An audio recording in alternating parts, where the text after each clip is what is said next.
Puedes abrir por favor en San Marcos capítulo 8. Y esta parte en Marcos, y por eso es bueno ir leyendo en los evangelios, si tu lectura principal es, por ejemplo, en Marcos, ir cotejando en los otros tres y ver, porque de repente va paralelo y menciona quizás un dato que te enriquece y arroja luz a lo que tú estás leyendo. Y vamos a ver en versículo 22. Entonces están cruzando el mar de Galilea, regresando del lado opuesto, por decir, hacia Siria, y están regresando a la parte más habitada. Entonces llegan a Betsaida, que de donde era Pedro, por ejemplo. Vino luego a Betsaida y le trajeron un ciego y le rogaron que le tocase. Entonces, tomando la mano del ciego, le sacó fuera de la aldea. Interesante.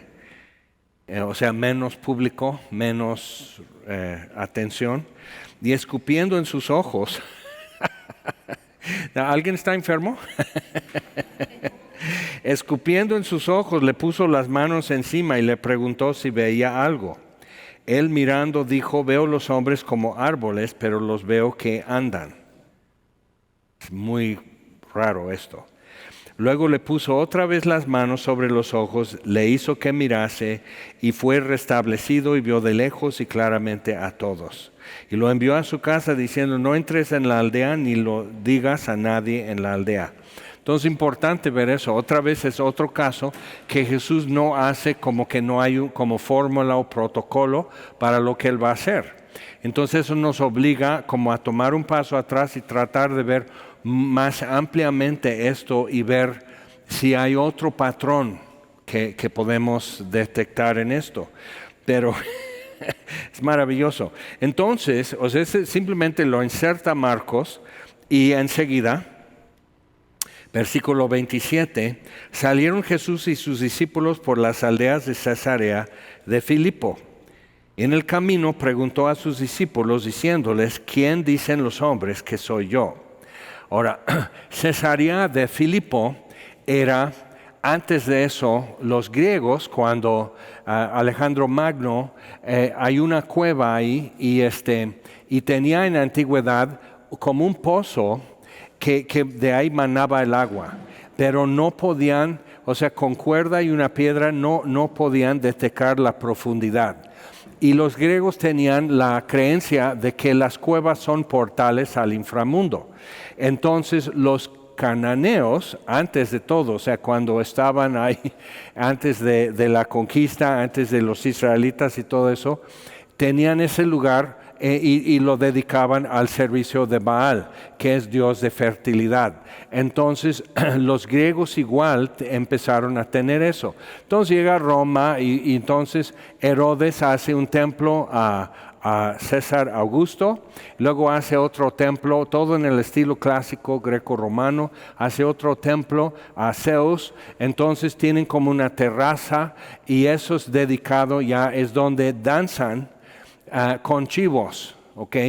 Pero porque el dios Pan de los griegos era el dios de lo silvestre y entonces muchas veces lo ponen como un fauno de la cintura abajo es como un chivo y de arriba como hombre y muy peludo y con orejas y quizás con cuernos de chivo y un poco picaresco, así lo ponen y quizás tocando flautas. Pero Pan es de donde viene, también hablan de pánico por la sensación de estar en el monte o en un lugar muy silvestre y en la noche los ruidos en el bosque y esa sensación de horror, o sea que empieza a ver que estamos en la boca del lobo, o sea, está muy oscuro aquí, está muy solito y sentirte totalmente vulnerable ante el universo, pero no un universo impersonal. Si fuera impersonal es como estar sentado en la playa, nada más, es arena y aquí hay agua y nada más. Es la intervención de personas o de tiburones o algo que hace la vida muy complicada, pero realmente así. Entonces, en la cueva, o sea, por eso ya los griegos le ponían panias, Los romanos seguían con eso, pero con Herodes entonces era Cesarea por César Augusto y Filipo por su hijo, Herodes el Grande. Entonces así era, y era como un complejo usando que hay agua de manantial. Entonces tenían los baños termales de los romanos, baños de vapor y todo eso. Y realmente Cesarea Filipo llegó a ser, por las costumbres de antes y por los rituales y todo eso de fertilidad, era un centro de prostitución y más. Entonces era como de Spring Break, era como de Acapulco y otros destinos así. O sea, es donde puedes ir y aquí haces lo que nunca harías en tu casa. Entonces para los soldados romanos era ir a Cesarea Filipo, que están en el cuartel en Jerusalén. Era súper castigo para ellos porque su costumbre no iba de acuerdo con las costumbres muy rígidas de los judíos. Entonces, viendo todo eso, Jesús a propósito es zona de gentiles, pero es el camino que viene de Egipto, sigue toda la costa y más o menos por Cesarea de Filipo empieza a dar vuelta hacia el oriente y ya desaparece en Siria y va por Persia y todo eso, el camino. Y es de caravanas y todo eso. Entonces ya te puedes imaginar, hay mucho movimiento de gente y de comercio, no es como de fin de semana como que para dispersarse o algo así. O sea, es para perderse el alma. Y entonces mucha perversión. No nada más, ¿qué tiene ir a Barba Roja o Barba Azul o no sé qué restaurante en Acapulco? ¿Qué tiene ir a Jackie O o uno de esos en Acapulco? ¿Qué tiene? Pues nada más pagas tu cover y pues una margarita y disfrutas la música. Eso no era lo que hacían. Hazte cuenta, es un centro religioso pagano de perversión. Entonces muy, muy fuerte la cosa. Entonces Jesús a propósito va allá. Ahora, aparte, esa cueva, ahora los musulmanes como no tienen la consonante P, como de Pedro, entonces lo cambiaron a Banias, pero es una corrupción de Panias, que es el lugar de Pan, del dios Pan. Entonces, pero esa cueva y de donde mana el agua es al pie del monte Hermón, de donde, por ejemplo, David en el Salmo 42 está recordando las nieves y la frescura del monte Hermón, estando en el sur, en Judea, en el desierto de Judea, en el calor y que no hay agua.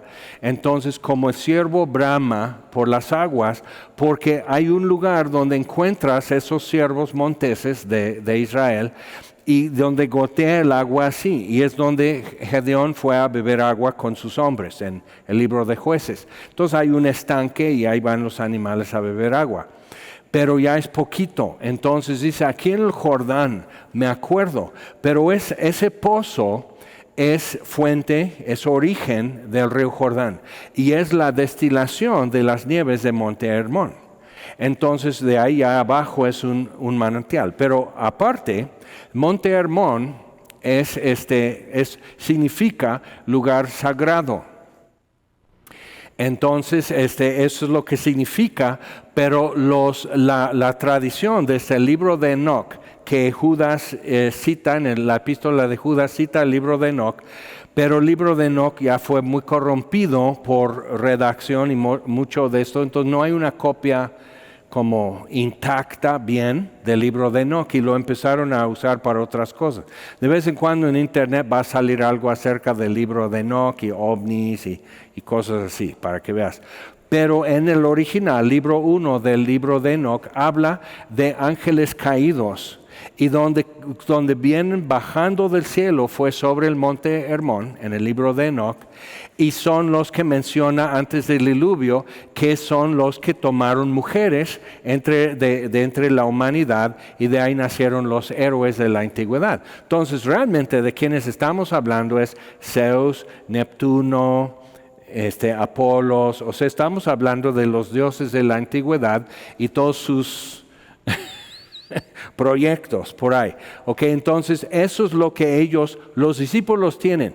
Vamos a un lugar que no es nada más como parte de la perdición de la sociedad greco-romana o algo así, sino es un que es como tenido como portal al inframundo, es importante, y también donde el punto de aterrizaje, el punto de invadir el mundo, esos ángeles caídos. Entonces, esa mentalidad llegan aquí a Cesarea de Filipo o Panias, y dice, en el camino, ¿quién dicen los hombres que soy yo?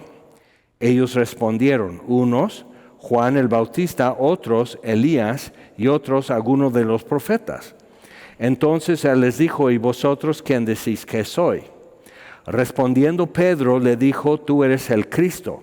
Pero les mandó que no dijesen esto de él a nadie. Ok, ahora vamos a ver el paralelo con eso en Mateo capítulo 16, porque suple más información y nos da una mejor perspectiva, y es interesante ver en el contexto qué es lo que ellos están viendo alrededor de sí mismos. ¿Ok? Entonces están viendo alrededor estatuas, pero o sea, los griegos realmente no dejaban sus estatuas blancas, mármol blanco, las pintaban con sus ojos y su iris y su pupila y toda la cosa. Entonces lo hacían lo más parecido a alguien vivo posible. Pero esas estatuas serían de los dioses, serían de ninfas, que eran las compañeras del dios Pan, serían de muchas cosas. Entonces imagina, esos muchachitos de Galilea, que realmente son de sinagoga, van 3 veces al año a Jerusalén, ahora andan con Jesús de Nazaret, no es su mundo, y están así. Y Pedro diciéndole así a Andrés y Felipe a Natanael, ¿qué estás mirando? O sea, están ofreciéndose prostitutas en la calle, hay todo esto, hay borrachos, hay cada cosa. Entonces están en eso y Jesús hace esta pregunta. No en Jerusalén, no en la plaza del templo que todo el mundo está así, que la voz del sacerdote cantando un salmo y todo eso, y no, sino aquí, en Cesarea de Filipo. Okay, es importante ver eso. Entonces leemos esto otra vez ya en Mateo 16, versículo 13. Viniendo Jesús a la región de Cesarea de Filipo, preguntó a sus discípulos, diciendo, ¿quién dicen los hombres que es el Hijo del Hombre? Ellos dijeron, unos Juan el Bautista, otros Elías y otros Jeremías o alguno de los profetas. Él les dijo, ¿y vosotros quién decís que soy? Respondiendo Simón Pedro dijo, tú eres el Cristo, el Hijo del Dios viviente. Entonces Marcos no incluye este dato, pero aquí Mateo sí. Entonces le respondió Jesús, bienaventurado eres Simón, hijo de Jonás. Simón Pedro es su apodo. Hijo de Jonás, bin Jonah es su apellido. Porque no te lo reveló carne ni sangre, sino mi Padre que está en los cielos. Ok, entonces en el punto, o sea, donde el pulgar de Satanás está haciendo un hoyo en la tierra, es donde Jesús hace la pregunta y el Padre revela eso. Es importante ver eso. Que Dios no necesita un escenario especial o con suficiente iluminación o que no haya ruido ni distracción ni nada de eso. Dios no necesita eso para que te quede claro. Okay, para que Él se dé a conocer a nosotros. Muy importante. Entonces, pero no por eso vayas a ir a lugares así esperando estar en comunión con Dios. O sea, tampoco, por favor, no te manches. Entonces, no te reveló esto carne ni sangre, sino mi Padre que está en los cielos. Y yo también te digo que tú eres Pedro, piedra, y sobre esta roca edificaré mi iglesia y las puertas del Hades no prevalecerán contra ella. Ahora, el nombre que daban a Panias por la cueva era puertas del Hades. Y acuérdate que está al pie del monte Hermón, que decían de aquí descendieron los ángeles caídos y empezaron a corromper el mundo antes del diluvio. Okay. Entonces Jesús dice, y las puertas del Hades no prevalecerán contra la iglesia sobre la roca. Es importante, pero ¿en qué contexto lo está diciendo? Donde ellos tienen, es puerta al inframundo, son las puertas del Hades aquí a través de este pozo. ¿Por qué echaban las muchachas bonitas en los cenotes, en Yucatán. ¿Por qué en los cenotes? Entonces, eso es algo muy común en el mundo en la antigüedad. Y no estoy diciendo que sea cierto, simplemente que es común el concepto. No es tan limitado a un lugar en el Medio Oriente. Entonces, viendo eso, sobre esta roca edificaré mi iglesia y las puertas del Hades no prevalecerán contra ella. Ahora, las puertas, es importante en una ciudad, las puertas no se refiere, o sea, alguien que está en las puertas de la ciudad está con las autoridades de la ciudad, los que realmente gobiernan la ciudad. Están los jueces, es todo lo magisterial, es todo lo que está pasando en la ciudad, sucede en las puertas, no como palacio de gobierno o algo así. Entonces es interesante, como que muy público y muy abierto y muy transparente, cosa que luego haría falta, ¿verdad? Pero entonces eso es. Entonces en Proverbios 31 dice que la mujer virtuosa, que su marido es conocido en las puertas. ¿Okay? Y no porque ande vendiendo Fuller o algo así o Avon, o sea, sino entre las autoridades de la ciudad él es reconocido. ¿Okay? Es alguien por ser ella como es. Entonces, las puertas del Hades no prevalecerán contra ella. ¿Okay? Entonces, jurídicamente, ni su legislatura, ni el poder ejecutivo del Hades puede hacerlo. Pero otra vez, la doctrina que tenemos acerca del Hades en la Biblia no es como los griegos y romanos y los egipcios y todos ellos acerca del inframundo. Inclusive los aztecas, o sea, el inframundo, ¿qué es? Y lo que la Biblia dice es otra cosa. Bien, entonces, viendo eso, o sea, Jesús está diciendo, lo que aquí la gente entiende, no prevalece. Toda su organización, su compraventa, su tráfico humano, su perversión, drogándose, emborrachándose, comprando y vendiendo gente, comprando y vendiendo cuerpos, todo eso no prevalece contra la iglesia. Es muy importante tener esto en cuenta, porque luego sucede que nos encontramos en momentos y situaciones que sentimos, aquí no hay nada que se puede hacer. Es importante ver eso. En 1968 hicieron un evento en Estados Unidos que fue icónico, se llama Woodstock, que era un pueblito en el campo, creo en Nueva York, en el estado de Nueva York. Entonces, para que no necesitas saber dónde está, pero dices el nombre y todos saben. Entonces, tenían como vitroleras de aguas de sabor y tenían LSD metido en el agua para a salir en tu viaje. O sea, tienes sed y todo. O sea, literal, miles. O sea, fue algo como dicen que espontáneo, pero se hizo así. Y empezó lo que llaman el verano de amor. Que ahora vamos a hacer esto, vamos a como trascender y entonces nos desconectamos, nos drogamos y así, todo chido. En 1969 empieza el movimiento de Jesús. Okay. Entonces, las puertas del Hades no prevalecerán. Es importante ver eso. Y hay muchos momentos así en la historia, en que esto ya está armado, eso se está haciendo, esto así, y simplemente Dios hace otra cosa. Sobre esta roca edificaré mi iglesia y las puertas del Hades no prevalecerán contra ella.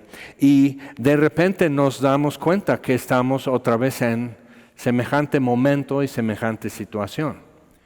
Que el 98% de los papás no tienen la menor idea de lo que pasa en TikTok y lo que sus hijos están asimilando.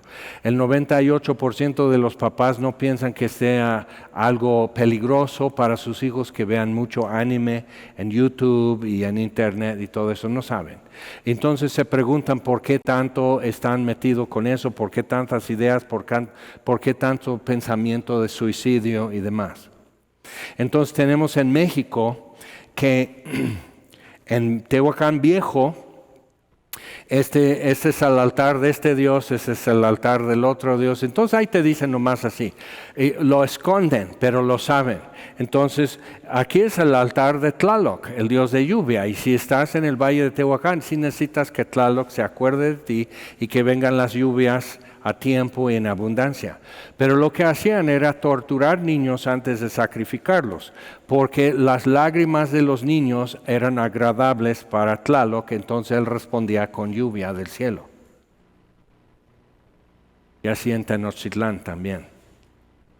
Y que el único altar que han encontrado intacto es subterráneo en Tehuacán Viejo. Entonces adoraban, había culto de muerte, había tortura y sacrificio de niños y todo eso. Entonces hay momentos ¿qué va a suceder? ¿Qué va a suceder? O sea, ¿quién puede? Y esos niños llorando, ¿tú crees que sus lágrimas no los ve Dios? ¿Y que no vas a responder y no va a suceder algo? Sucedió. Hernán Cortés llegó a Veracruz. Algo sucedió y fue terrible. Pero ¿qué es más terrible? ¿Cortés y la conquista? ¿O esto a los niños? ¿Okay? Y eso es nada más una de las formas, una de las perversiones que introdujeron en la humanidad y donde quiera se han dado cosas así. Pero Dios ve todo y Dios escucha todo y Dios capta todo y Dios pone un límite y actúa. Da tiempo para que la humanidad diga, está mal eso. Pero muestra que la misma humanidad ya hundida en eso no puede librarse, no lo suelta. Aunque le está doliendo, no lo suelta. Es una adicción a culto de la muerte, a culto de dolor, culto de agonía. Todo eso es real y eso existe en muchos lugares del mundo. Entonces, viendo eso, esa sencilla declaración, todo esto, o sea, está pasando esto, está pasando, todos están así, los discípulos. ¿Qué decía Jesús? O sea, Él está diciendo eso. Bienaventurado eres, Simón Pedro, hijo de Jonás. Porque carne y sangre no te mostró eso. Carne y sangre aquí en Cesarea de Filipo está dando otro mensaje, otra perspectiva, otro sistema de valores y metas y prioridades. Pero carne y sangre no te revelaron eso, sino mi Padre que está en los cielos. Y tú eres Pedro, pero sobre esta roca edificaré mi iglesia. Y las puertas del Hades no prevalecerán contra ella. Y es interesante, entonces, y aquí Mateo incluye, Marcos fue muy como no menciona donde Pedro enseguida la regó. Pero entonces Jesús empieza, y es importante ver eso, la conexión, que sucede esto, porque en tu Biblia hay una separación entre los renglones, ¿sí o no? Entonces nos imaginamos que es al otro día o siguiente episodio o algo. No, es 3 o 4 pasos más en el camino. Nomás así todos están como pensando y uno está diciendo siempre Pedro es el favorito. Espérate, 3 pasos en el camino y Jesús le va a poner una cachetada y chanclazo. Entonces, desde entonces comenzó, desde este momento. ¿Y cuándo sucede esto? Es invierno.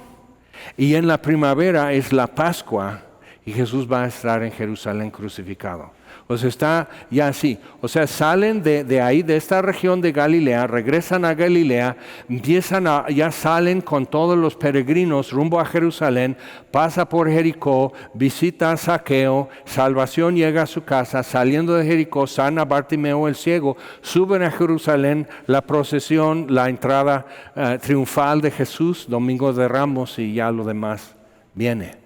Entonces tenemos que ver Jesús como que le saca, es preparación para lo que viene al final. Como el Padre me envió a mí, yo los envío.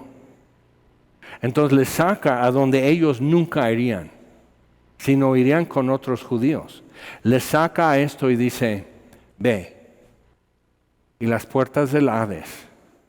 ¿Tú crees que los discípulos se atrevieron a meterse en la cueva? Yo no. Yo estuve ya 2 veces en Israel y no me metí. No por miedo, simplemente dije, ya no cuenta, eso ya no cuenta. Las puertas del Hades no prevalecerán contra la iglesia, eso no cuenta. Simplemente no es importante, es como ir al Santo Sepulcro en Jerusalén. Aquí no fue y no cuenta para nada, pero sí tómate tu foto si tú quieres. Pero realmente no visitaste nada. No es un monumento, no es un marcador en el camino, no es nada. Entonces sí tenemos que tener eso presente y decir, aquí es donde pasó algo, aquí no, aquí ya quedó fuera. Entonces podemos decir, bueno, hubo sacrificio humano en el Teposteco. Pero no cuenta. No, pero dicen que luego hay rayos y esto y cristales como que vibran y todo eso si vas al Teposteco y digo, ajá, ¿y? ¿Tú crees que un ovni va a llevarte ya a otro planeta si estás allá? ¿Tú crees? O sea, no cuenta. Porque Jesús murió en el Calvario. Es el monte que cuenta. Ni el monte Hermón, ni el monte Horeb en Sinaí, sino el monte Calvario. Eso es lo que cuenta. Eso es lo que cambió todo. Y las puertas del Hades no prevalecerán contra su iglesia. Entonces, a partir de ahí, Jesús empezó a declarar a sus discípulos que le era necesario ir a Jerusalén y padecer mucho de los ancianos, de los principales sacerdotes y de los escribas, y ser muerto y resucitar al tercer día.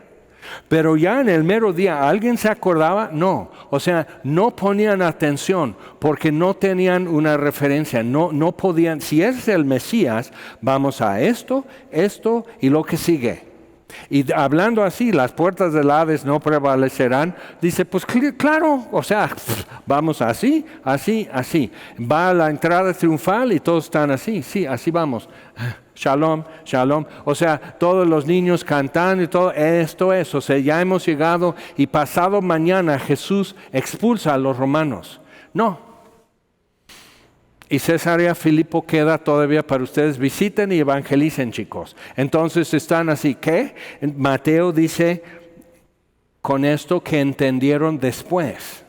Como tú y yo. Muchas cosas están en la Biblia y lo estamos leyendo y así, y lo hemos dicho y hasta lo componemos como letra de canciones. Y un día cae el 20. Y este puede ser un día que necesitas que caiga el 20 y digas, bueno, a ver si todavía es cierto.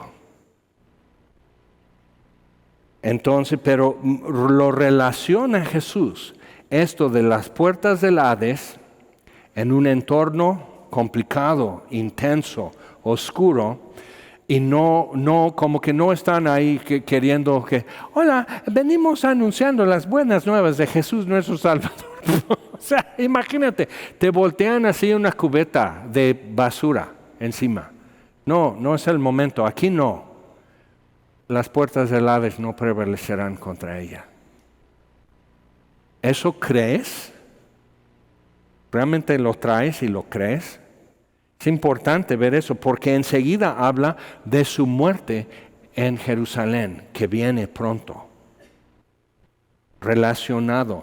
¿Por qué no prevalecerán? Porque Jesús murió y al tercer día resucitó. No prevalecerán contra la iglesia. Entonces dice, y entonces Pedro, muy ungido ahora, tomándolo aparte, comenzó a reconvenirle diciendo, Señor, ten compasión de ti, en ninguna manera esto te acontezca.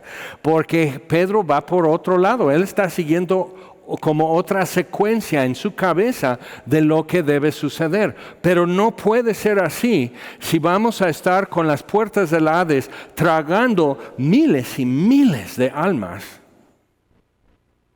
¿Quién va a poder detener eso? ¿Quién va a poder decir hasta aquí?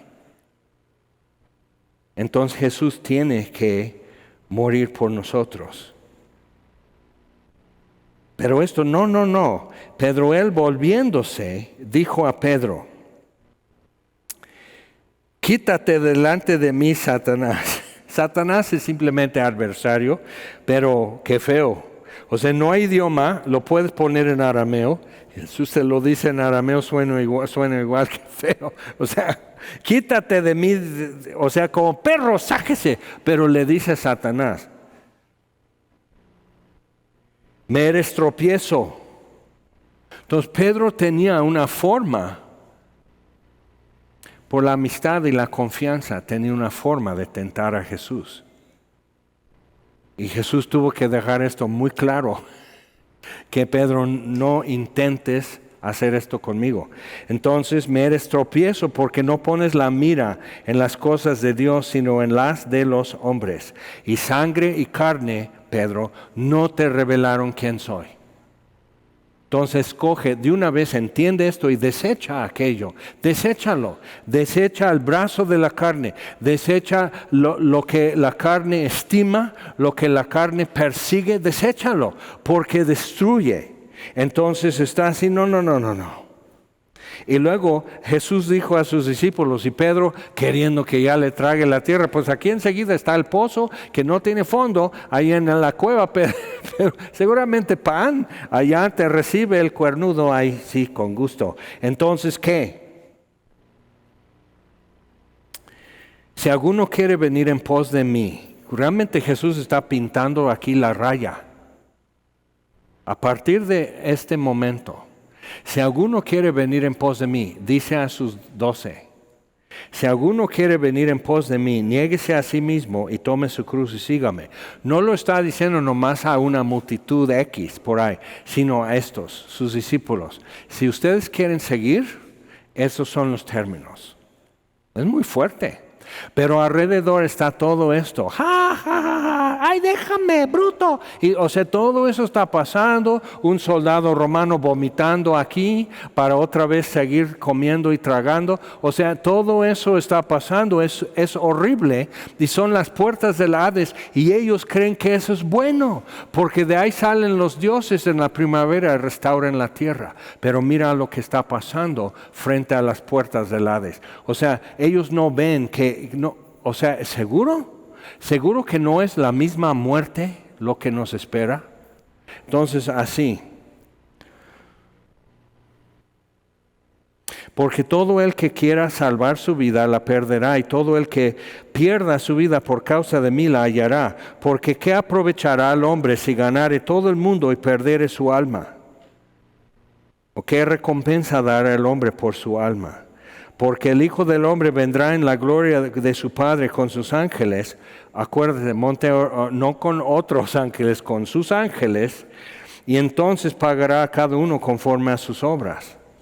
De cierto os digo que hay algunos de los que están aquí que no gustarán la muerte hasta que hayan visto al Hijo del Hombre viniendo en su reino. Y enseguida suben al monte Hermón, y es la transfiguración. Y Juan después dice, y vimos su gloria como del unigénito del Padre, lleno de gracia y verdad.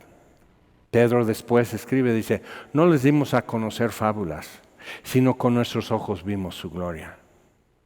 O sea, así, y prefirieron perder su vida antes de comerse esas palabras o borrarlas. Entonces es importante ver qué es la relación entre esto y esto, y cómo Jesús está poniendo a los discípulos en medio de esto y Él en medio de ellos y diciendo, vamos a Jerusalén, a lo que sigue.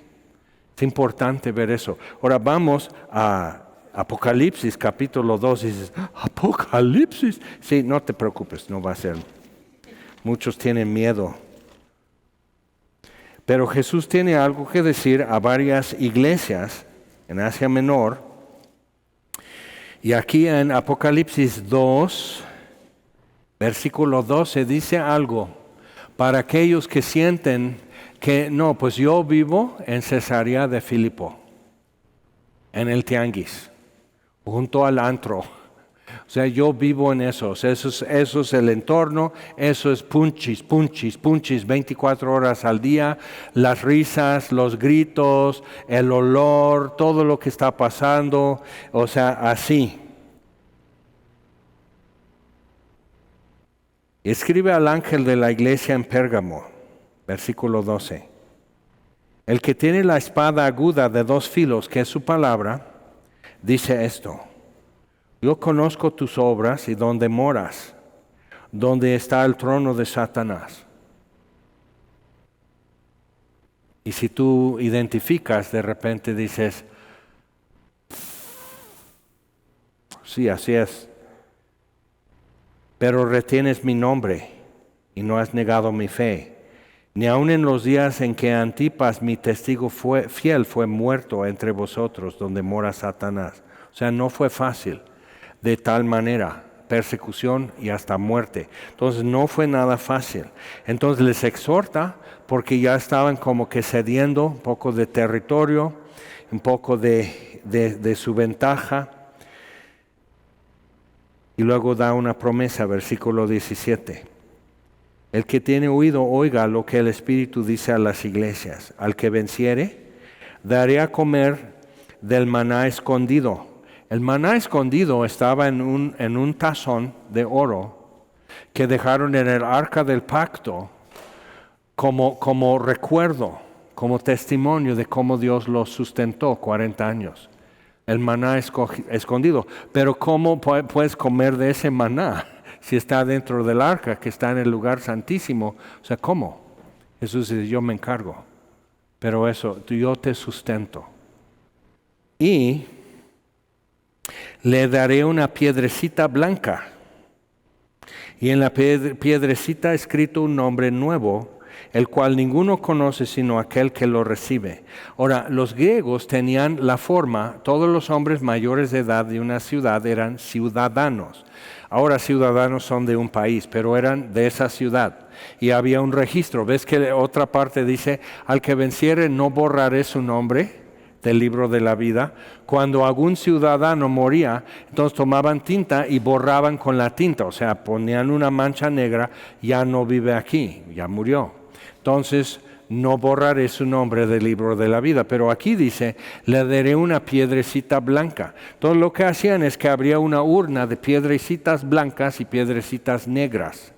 Entonces, para votar cualquier asunto, acuérdate, Grecia, cuna de la democracia. Entonces, para tomar decisiones como ciudadanos, tenían asamblea, exponían lo que era y los ciudadanos pasaban y tomaban o blanca o negra la piedra. Y entonces si su voto era a favor, una piedra blanca.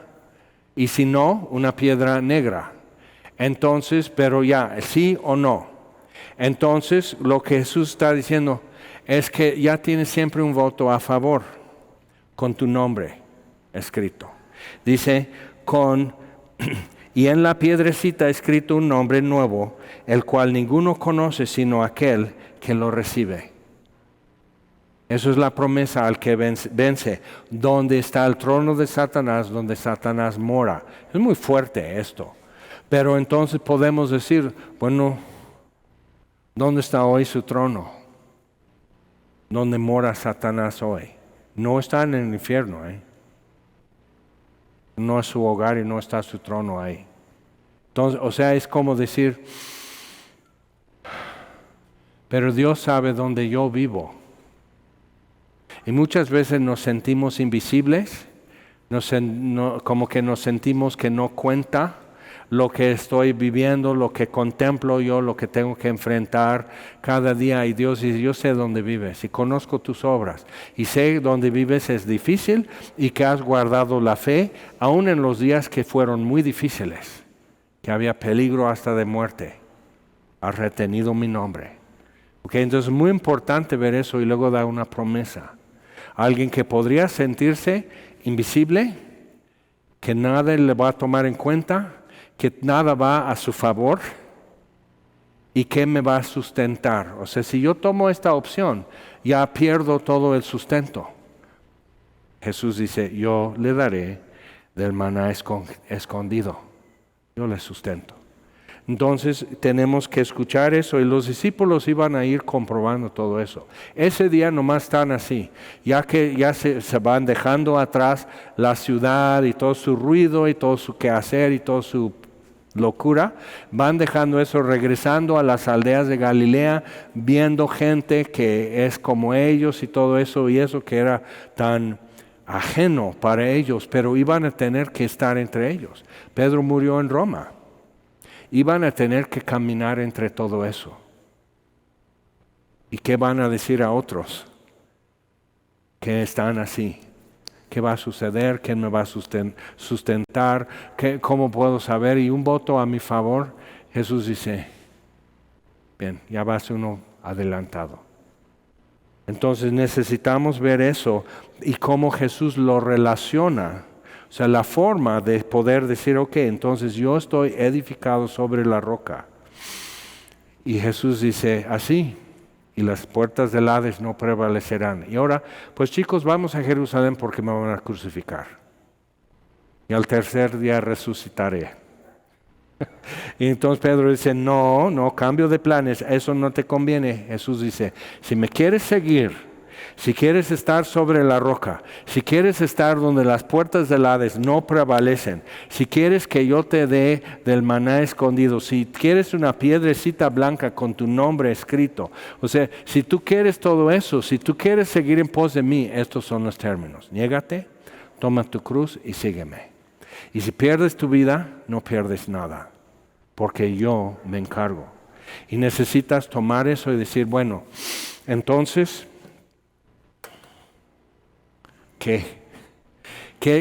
¿cómo la voy a hacer? ¿Cómo voy a enfrentar? ¿Qué decisión necesito tomar? Puede ser que tú estás en una mesa sentada ahí en una taberna así que dice cocina económica doña esa en Cesarea de Filipo y dice, nomás estoy así para agarrar rapidito 2 tacos y ya me voy. Pero ya tienes rato. Sé dónde vives. Sé lo que está pasando alrededor. Y has retenido mi nombre. Y has guardado la fe aun cuando estaba costando muy caro. Entonces, eso es una promesa. Enderézate, suelta esto, levántate de donde estás y sígueme. Eso es lo que hay que hacer. Eso es lo que nos espera. Y hay una promesa para cada uno. Vamos a orar. Señor, te damos gracias por tu palabra. Gracias, Señor, por Jesús llevarles en una excursión a algo que les estaba bombardeando y saturando sus sentidos con cosas muy diseñadas para dejarles confundidos y desorientados. Y en medio de eso, la luz en las tinieblas resplandeció y las tinieblas no prevalecieron contra ella. Y la luz era la vida de los hombres. Señor, entonces te damos gracias y todos ellos, menos Judas, fueron fieles. Retuvieron tu nombre, guardaron la fe, y aun cuando estaba costando caro, y lo sustentabas, también recibieron una piedrecita blanca desde tu mano, que solo tú y ellos, cada uno, saben el nuevo nombre.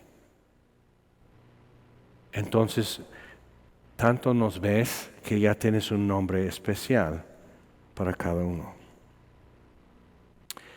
Que puedes decir eso y cada uno sabrá a quién se refiere.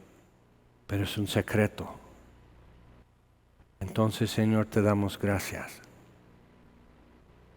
Eres el Dios que ve. Eres el Dios que vence, el que resucitó, el que tiene las llaves del Hades en su mano.